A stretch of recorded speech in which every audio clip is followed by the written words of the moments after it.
Time is always an excuse, it's never a reason. No one has more time than others. Do you have 25 hours or does Jeff Bezos have more hours? We all have the same hours. What it is what we do with those hours. For someone like that you mentioned that thinks that this is not for me because I don't have the intelligence or the money or the time or whatever, I would ask them to ask themselves, is this the truth? Is this truth?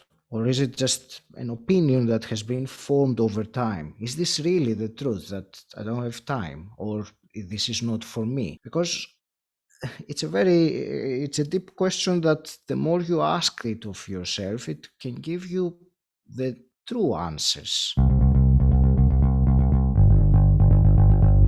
Welcome to the Happy, Healthy Human podcast. I'm your host, Paul Levitin. What do the happiest, healthiest humans all have in common? They are students of success. In my mission to help both you and I become the happiest, healthiest humans we can be, I have studied success at all levels. And after spending over a decade working in the field of human development and flourishing, I can tell you with certainty, success leaves clues. On this show, I investigate and explore the common clues and foundational principles that tie together success in all areas of life. Whether it's happiness, health, wealth, relationships, it's all a part of the human experience. By following these success clues and understanding the underlying success principles, you will find that success is not simply a possibility, it's guaranteed. Every Tuesday, I give you simple, straightforward action steps and tools using these clues and principles of success to help you become the happiest, healthiest human you can be. Agi Keramidas is a podcaster and a knowledge broker. He is the host of Personal Development Mastery, the podcast, and his mission is to influence and inspire people to stand out and take action towards the next level of their lives. Agi recently released his first book, titled 88 Actionable Insights for Life, based on some of the best insights and wisdom he has learned over the hundreds of podcasts he has released and amazing guests he's been able to interview, myself being one of them. This episode was recorded in early 2022, and I recently recorded a follow-up episode with Agi, now 2024, that will be releasing very soon. But in reviewing this episode, heading into that interview, I just really loved the content and the conversation so much that I wanted to re-release it here since many of you may not have been listening 2 years ago. Agi is certainly a student of success, and he shares tons of valuable insights in this episode. So please enjoy this conversation with Agi Keramidas. What is personal development to you? That's amazing because it's a question that I ask all my guests towards the end. For me, even though the term implies the term development implies growth, and I have contemplated on that quite a lot. For me, personal development is discovering who you truly are, and sometimes you have to do it by increasing your knowledge, other times you do it by removing parts of your character or your personality that do not really belong to you. You acquire them along the way, so they're not part of your true self. So personal development is the process for me, or the journey if you wish, towards really discovering or uncovering, if you prefer, this true self, who we really are. That's how I see it. If you had asked me a year ago, it would probably be very different. So it's a dynamic definition. It changes as I grow. Right. I love that. It's always changing and growing and evolving, and I think that's kind of the point. That's your own personal development and personal growth. So my question next would then be, why do you feel that this journey, that this continual growth for yourself and for others is so important? That's a great question.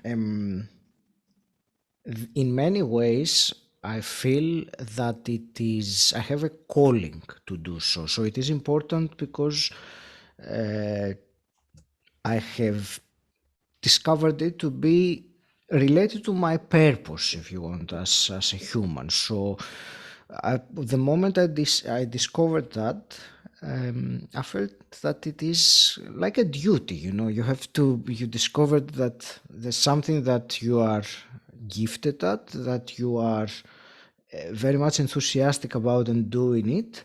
So I think it is a duty to do it. It's a duty to to everyone. It's not just me. It's a duty, I think, for the betterment of everyone involved. So I think that's the reason why I feel it is so important. Yeah, it's interesting that you say that because that's literally exactly how I feel. Because Mm. people will ask me a lot about this stuff. I'm on the same, I would consider, journey for myself. And this is what I do as a coach. And this is what I do with my podcast. And, people are like, oh, well, that's so cool that like you're always reading and growing and this. And I'm like, to me, I'm just like, I'm a very logical person. I'm a very left brain person. And to me, it just makes sense. Once I discovered that this is an option, Mhm. how do I not take this road? Right. It's like, I feel like most people, I talk about this a lot, walk around in what they call this unconscious incompetence, right? Where it's like, you don't know what you don't know. The Yes. fog is in your eyes and you don't realize that there's a higher level to take, or maybe you don't do because you've heard of it. You've heard of like meditation and like all this woo woo stuff, but it's like, you don't really think it's an option. Most people are just like, yeah, okay. Like that's cool for them. That's cool for these gurus or for these rich people or for whatever, but like they don't realize. And then for me, it all started with reading books. It started with books like Think and Grow Rich and The 7 Habits of Highly Effective People, and then Mhm. podcasts. And this is why I created my podcast, because when I started listening to personal development podcasts, it really is what opened my brain to what is possible. But then in my logical left brain, I go, okay, if I can have this, and now it's a binary choice of not doing the work and having a worse life, or doing the work and having a life of fulfillment and enjoyment, I have to take that second path. And then my next logical step after that, and this is why I became a coach, is because it's like, if I see this and it's easy for me, but other people don't see it and I can help them have that, now I then have to do that too. And it's just a logical thing, because what hurts me is when I see people in that place where, like I just said, where people are like, yeah, well, like I can't have that. Like, whether it's Mm. physical fitness or personal development or anything like this, where there's like, well, that that's cool for you, but it's not for me. So I guess my next question would be, what's your message to people like that, who think that this type of stuff, again, whether it's the physical side or the mental side, is for people who have more time, people who have more money, people who have something that they lack? I think this is quite common to believe that we are not capable of something, and we find some reasons. Sometimes they are pure excuses rather than reasons, but they serve the same purpose. Find those reasons why one can't or won't do it, or why is it for other people. Uh, but what, and you mentioned the being left brain a couple of times, and I think in many people who allow their logic to dominate over every other part of the decision making process, the trap there is that our logic and our knowledge is limited by its very nature. You said the incompetent, no, um, the incompetence that you said, that we don't know that we don't know, and the limitations that we have in our mind really prevents us. The thing is, if you, for someone like that you mentioned, that thinks that this is not for me because I don't have I don't know, the intelligence or the money or the time or whatever, I would ask them to ask themselves, is this the truth? Is this truth? Or is it just an opinion that has been formed over time? Is this really the truth, that I don't have time, or this is not for me? Because it's a deep question that the more you ask it of yourself, it can give you the true answers. Uh, I don't think anyone, Paul, would be listening to this podcast and this conversation and really thinking, "Oh, personal development or growing or reading books is not for me." If they do, I think they really need to realize the incoherence there in what is being said and what's been thought. So, and one other thing that came to mind when you were asking was that all we need to do is take the next step. It can be very intimidating, difficult, and off putting for many people to see an end result and say, how can I get there? That's very, very far from me. Well, that happens with time, with practice, with training. It doesn't happen any other way, I think.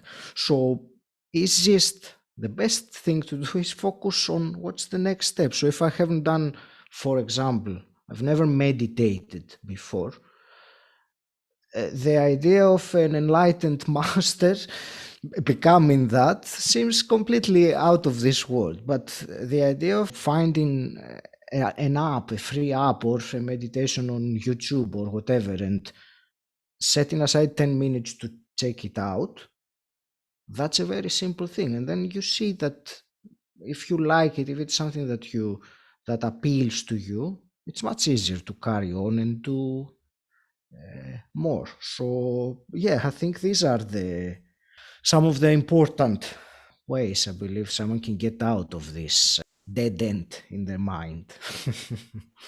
I think that last bit is so important about just taking the next step in front of you. There's an analogy I really love. If you're driving through the fog and you're looking so far ahead and you can't see what's coming up, you'll have to pull over. But somehow, if you just look at what's right in front of you in your headlights, you can keep driving for miles. The fog out in front of you will block the way and you can't see anything, but you can drive the entire way just looking at the 10 feet in front of you that your headlights are clearing, and somehow you'll get to your destination. And if we think about that with our goals, it's the exact same thing, right? We get so focused on the end goal and what's out there and what I could be and where I should be and what I would be and all these other things, where it's just like, if you just focus on the most important thing that's right in front of you and you do that over and over and over, we can assume that you're going to get to that end goal far off in the distance eventually. And you know what you said about thinking of what could be or should be, and I will hold my hand up because I have been guilty of doing that myself. That serves as something that you can beat yourself up with. If you say, "Oh, I should have been done by that," it's so much better and kinder to yourself and more beneficial, I think, in the long term, to actually see how far you've come, because we tend to forget how far we've come and we tend to see the remaining distance of where it is that we want to go. And that, again, I'm saying I have been guilty of that. I caught myself so many times feeling exactly that. But the more you appreciate the progress, what you've done so far, the easier it gets. Think of, sometimes we speak to ourselves in a way that we would never dare to speak to another person, because they would punch us if we spoke those same words. But we do that all the time, and it doesn't lead to very good results like that. So forget about what should be and focus on progress in the next step. I appreciate that a lot. I like what you just said, where you said appreciate the progress. I think that's very powerful. And I Yes. 100% agree. I talk about this a lot of the shoulds and what should be and what could be. And I've been very keen on this specifically recently with myself, and always coming back to this point with my clients, with myself, of that there is no such thing as should. There is no such thing as could, there only is what is. There is only this moment, right? The future does not exist. The past does not exist. There is only this right now. So what could be, what should be, what is supposed to, like any of these things, it's like nothing matters because there is only this. There's me having this conversation. There's this person, you're listening to this right now. And any thought, any energy that goes to anything besides that is inherently wasted because it's going to somewhere that doesn't exist, right? And I talk about this a lot with my clients. You know, I do one-on-one coaching for personal development, health, and happiness. And when I talk to them, the thing I like to point out is just that we can always figure out what we could have done better. You can do everything perfectly, which perfection doesn't exist. We know that, right? But theoretically, let's say you do everything perfectly. And if you go back with hindsight and a fine-tooth comb, as they say, hindsight is 2020, you can go, oh, well, but I could have improved there. Oh, yeah, but I could have worked a little bit harder. Oh, I could have done an extra 5 minutes. Oh, I could have done this.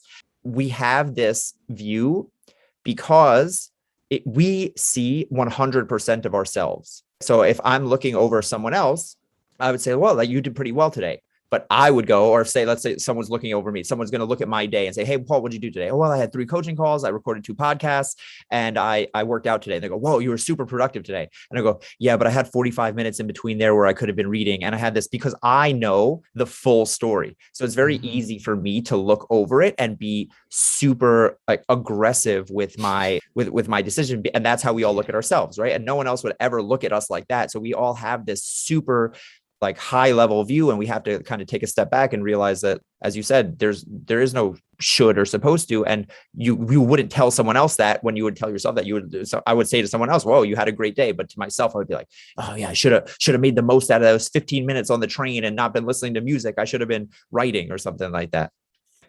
And the shoulds many times are not even our opinions, are other people's or some external expectations. So they're not even ours. So to beat ourselves up by someone else's shoulds is, if you think about it, is crazy. It doesn't make sense. Yet we do it. Many people do it very often. Yeah, we do it, and it's inherent in us. As you said, it's not ours, and it's not like one person. It's probably society, or it's our parents or something like that. And this stuff is ingrained in us deeply. So all of this stuff is easier said than done. And I I always try to catch myself in the act. I catch myself saying should a lot. And I try to, as you said, put my hand up and say, wait, hold on, let me rephrase that. And I try coming back to that. So, for anyone listening, this is not to say that, like, oh, if you're thinking a certain way, if you're saying these words, that it's anything bad. This stuff is deeply, deeply ingrained in us as humans, but it is something worth noticing, of thinking like, oh, well, or it's supposed to. When you catch yourself thinking like that, as Agi just said, is that real? Is that a story that you're telling yourself? Where did that thought come from? I ask this question a lot. Is that your thought, or is that a thought that the news told you, or that social media told you, or that your parents told you, or something like that? And now we're getting deep into some weird existential stuff of where do our thoughts come from. But it's important to realize, because I always like to bring this back to physical fitness, because I feel like this is something that people really understand. Like, I'm not happy with my body. Oh, I look fat or ugly or whatever the thing is. Like, who said so? Is that I'm pretty sure if you had never seen a magazine, if you had never seen social media, would never think that. But because we have these societal standards of what beauty is and what things are, now it's like, I'm supposed to look like X, Y, or Z. So when I catch myself with that, it's like, who said so? Where did this thing come from? And it's a hard thought to have. Again, we're talking deep stuff here, but I think it is an important thought journey to go on. It's very important, because that will allow you to change your thought by questioning where it came from, or is it truth. And with the body also, I will add to what you were saying, that if for any reason the way that we look objectively at our body, objectively, as objective one can be for ourselves, and let's say that we're not happy with not the appearance or the physical element, the wellness or the health of it, I believe it's also important to realize that we arrived here, so we can take actions to change that. If that is our decision, I'm not talking about the appearance. Again, that is how we should be and should look, and that's really something that I found personally in my journey, that the more I educated myself or grew, the more I started getting freer, more liberated from that constant concern of what should and what someone would expect of me, and these things. It's a journey. I can't say that I'm there yet, but it's certainly much less than it was, like, 5, 10 years ago, which everything I would do, or everything I would do outwards, would reflect my desire, shall we say, to be accepted, or not to be criticized, or not to be judged. So I will filter and change, or even completely shut up and not say anything to avoid that. And that was not my own, as you were saying earlier, it was not thoughts that I was deliberately producing at that time. There were thoughts coming from the subconscious, from something my mom told me when I was a kid or a teenager, or they told me repeatedly, and it became like a tape. Sometimes I use this. It shows my age. We used to have cassette tapes when I was growing up. So that a tape that plays in your head that and dictates what you will do or not do. So realizing that and is the first step to changing that. 100%. So much that you just said, I really appreciate. One thing though that you said, and when you said this, it actually just made me kind of smile and like feel lighter. And I really appreciate this. And it's so simple, and yet simple things are often the most powerful things. And you just said, like, we arrived here so we can change it. That simple that thought is just like, oh yeah, it's like I got to this point by my actions, which means that my actions can take me away from this point if I don't like it. It's never the game isn't over. The thing is, it's like people feel like, oh, like we're never stuck, because this is all life is. It's the continuous action. Something that you did got you here, which is fine. You have to do something to get out of here, but you did something to get here. So you're doing something all the time. So I don't know. It's just something about the way that you phrased it that really just literally just made me be like, yeah, that's true. And little thoughts like that, I think, are the little nuggets that I always want to dig out of conversations like this, because something like that is enough to help someone to start moving in that direction, I think. Mm-hmm. That's what it would be helpful to realize that if something is happening in our life right now, whether it is good or bad, or whether it is you and me having this conversation, it has come as an outcome of actions that we took in the past. And those actions were based on some decisions or other actions further in the past. So it's it's a concept that you can think about it, but it's only for me it worked when I realized that I was having and that was a couple of months ago. If I will share an example that I had personally on this experience, it was quite a big win. I felt I had the privilege, I would say, to speak with Brian Tracy on my podcast. And then I was reflecting on it, and I thought, wow, this happened because of actions I took, because of conversations I had, because I showed up in X interview and someone there noticed something I said. And that was, I realized it, that whatever we do now, it takes maybe some time, depending on what it is, but it would lead to some outcome and some result. So again, what you said, if we don't like where it is right now, what actions led us here, and how we can change the actions to change that. It might not change in 10 minutes or 1 hour, depending on what it is, but you will steer your course away from where you are, and gradually you will go towards what it is that you want. I think it's important to note that it's a process. I think I've used that word a few Right. times already. Yeah, it's fine. That's exactly what it is, and that's super cool. One for anyone listening, Brian Tracy is like the godfather of It's a of all of legend, this yeah, stuff. You know, he yeah. is the ultimate OG, which is that's a super cool thing and super validating, I'm sure. And as you were talking right now, it just made me really think, because you're like, it's something that's good or bad, and like, to me, again, I go back to there is no good or bad, right? There is no right or wrong. Again, there is only what is. And we put our own feelings onto these things, but there only is, again, the fact that I'm here right now, that I am listening, that I am in the situation that I'm in, right? So if I don't like where I am, I can, as you said, I can understand that I took actions to get here, and I can understand that Mhm. there are actions that I can take to get away from there. But in the same way, I can decide to like or not like where I am. People will say like this is inherently good or inherently bad. Very, very few things I would say are inherently bad. We're talking sociopath or psychotic levels of evil. Like, sure, we can talk about that. But even things like, you can get into a car accident, and a car accident could ruin your day. It could be the worst thing to happen to you, or it can be a blessing because you weren't more injured. And we choose what we want to in that moment. And this is not a conscious decision. This is more often a subconscious decision. But in that moment, we get to choose: is this a good thing, or is this a bad thing? Is this going to ruin my day, or am I going to go throughout the rest of my day lighter and feel better, because it's like, wow, my life was saved today. Like, I had a brush with death, and now I'm going to look at every moment as a blessing. It's the same moment. It's the same car crash. Like that the event was the same.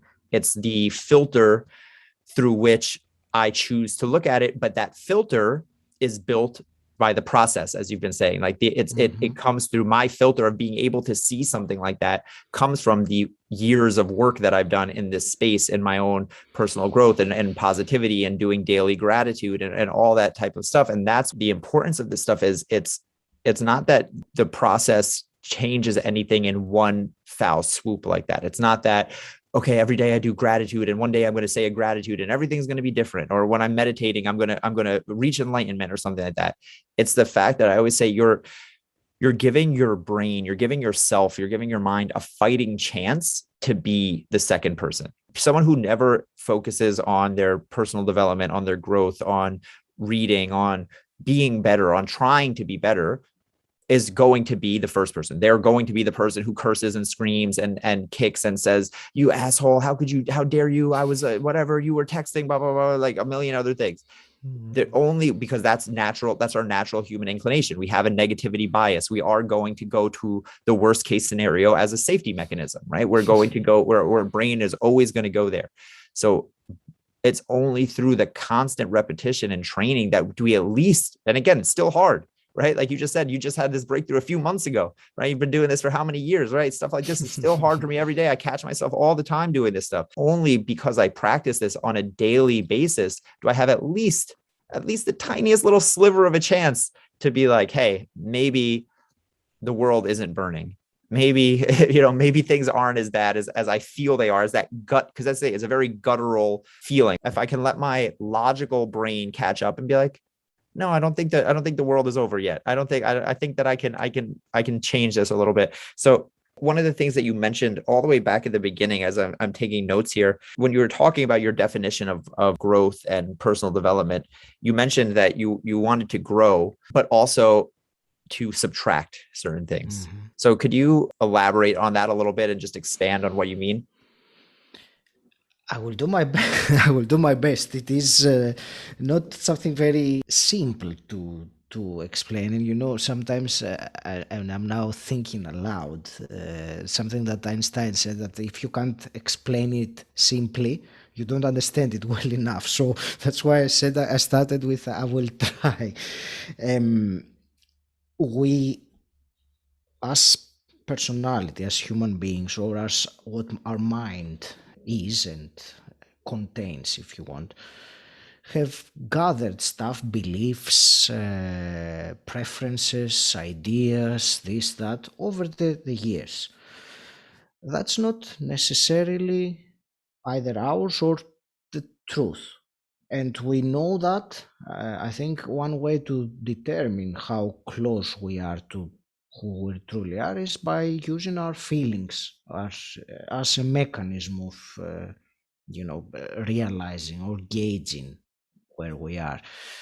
And I think if we are feeling the positive feelings, I will phrase it like that, chances are that the path that we're on is more in line with who we truly are. I believe, Paul, that each of us has a true or a higher self, or something that is deeper than just the appearances and just the physical element. And that is what when I say subtracting or removing, I mean removing things, elements of our personality, of our beliefs, of our ideas, of our preferences that are neither ours, they do not, or they don't serve us, or they don't serve us anymore. It's like cleaning up, in a way, things that have gathered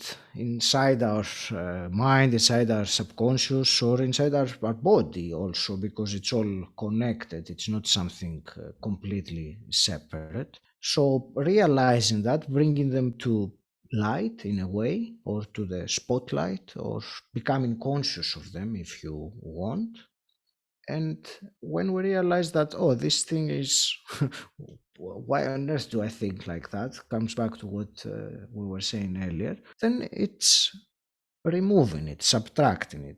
It's a big topic on its own, on how on earth can you subtract things that are ingrained in you. And there are so many things. And that's where the personal development processes and the tactics and techniques and all these things come into play. And what you were saying earlier, and I will slightly digress about coming back to the present moment, because that's all there is. I think when one really grasps that concept that you say, because it sounds simple, but and I know that it's really not easy to bring yourself to the present moment every time that externally something is happening. And I think most of the times there is something happening there. So if you manage to be able to do that more and more often, you are at an exceptional, I think, place in to live your life. And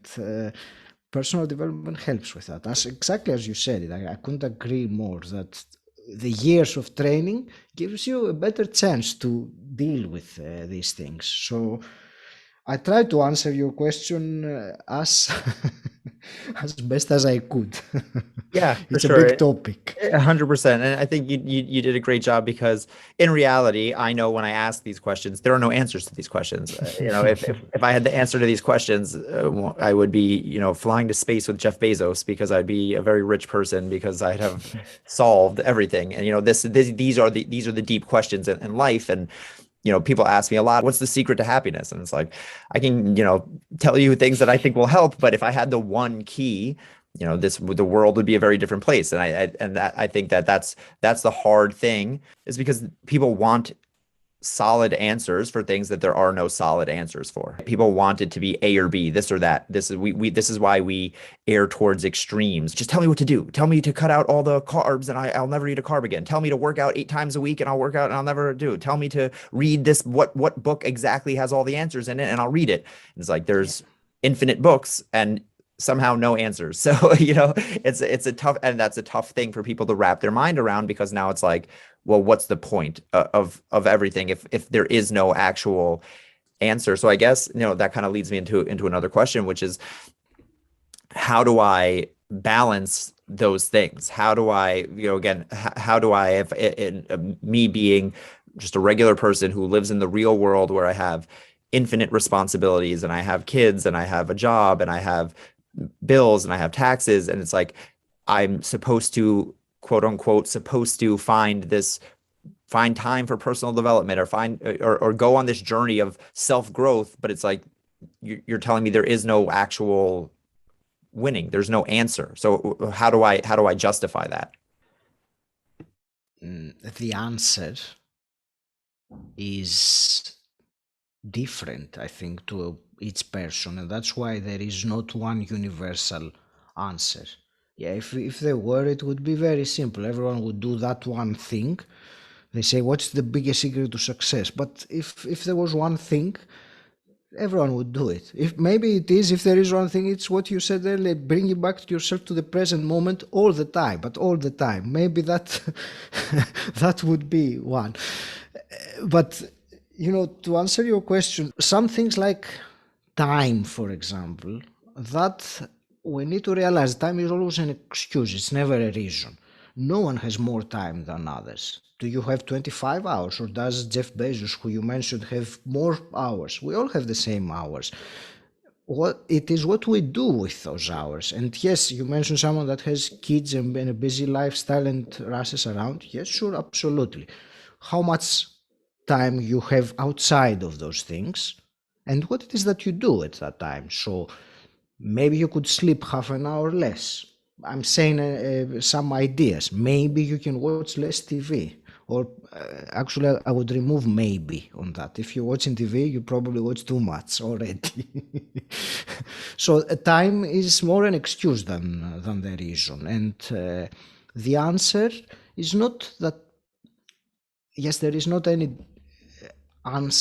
definitive answer that will take you there, but it will overall improve your life. And I don't mean your life on the outside, which probably that will improve as a consequence. I mean your life in the way you experience it, the way that you feel about yourself. Because that's one of the biggest benefits, I believe, of personal development, that you feel better about yourself. And when you feel better about yourself, everything on your external life feels better as well.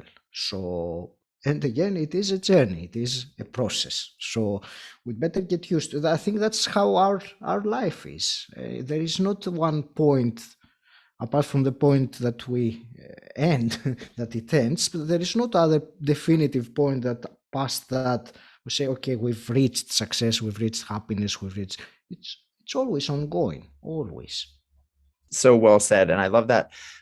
I mean, one, yes, you're right. I talk about this a lot as well. The infinite game, right? We don't get to that. This stuff doesn't get to end. You don't get to, oh, okay, I win. All right, good job. Hit save. And now like, I'm just like, I'm there. Like that's not how life works. But specifically what you said about what happens internally will inherently be reflected externally. We get so caught up on the external result, the money, the body, the relationship, the whatever. But it's like, if I just focus on the internal, I can assume that if I continue to do that, I will get the external result, A, but also B, I will just feel better. Working on yourself, this is why when people talk about things like socialism and socialized medicine and this and that, like, well, if people don't have to work, like they're just going to become lazy. And I don't agree with that, because it's like inherently as humans, we want to achieve, we want to be better. It feels better. There's a reason that people who look a certain way, like they work out in a gym, are lauded by society. And like it's yes, the physical part of it, but it's because of the connection to, we know that person worked hard for something, right? If you see someone with a six-pack abs and big arms, or someone who's very rich, just in the same way, if you see someone who's very rich, you're like, whoa, that's so cool. They have a $1 million car. And then someone goes, oh, that their dad is a billionaire and they just gave that to them as a birthday present. Inherently, it automatically loses value to you. You go, oh, okay, that's not as cool, because they didn't work for it. When we see someone who has worked for something, it means something to us. And in the same way, when we know that we've worked for something, it means something to us. When we know that we tried hard at something, it feels good. You sleep better at night. And if you can continue to do that, as you said, those are the actions that will lead you to that point. Those small daily actions lead you to be the person with the body, the person with the business, the person with the relationship, the person with the thing. So it's just getting to being able to do that each day, and that daily in and day out. But it's just realizing that is the win. The win is not the external thing. The win is you doing it for yourself and getting that feeling of, I did what's best for me. I think is really, if we can feel that, it would change a lot of people's lives. Mm-hmm. Yeah, how we feel about ourselves is the most important and the reason really why we do things as well. I mean, you mentioned the having a lot of money. No one wants a lot of money for the sake of having, pieces of paper or numbers in their bank account. They want it because of how they will feel doing the things that the money will allow them. So it's something internal. It's a feeling. It's not the external thing.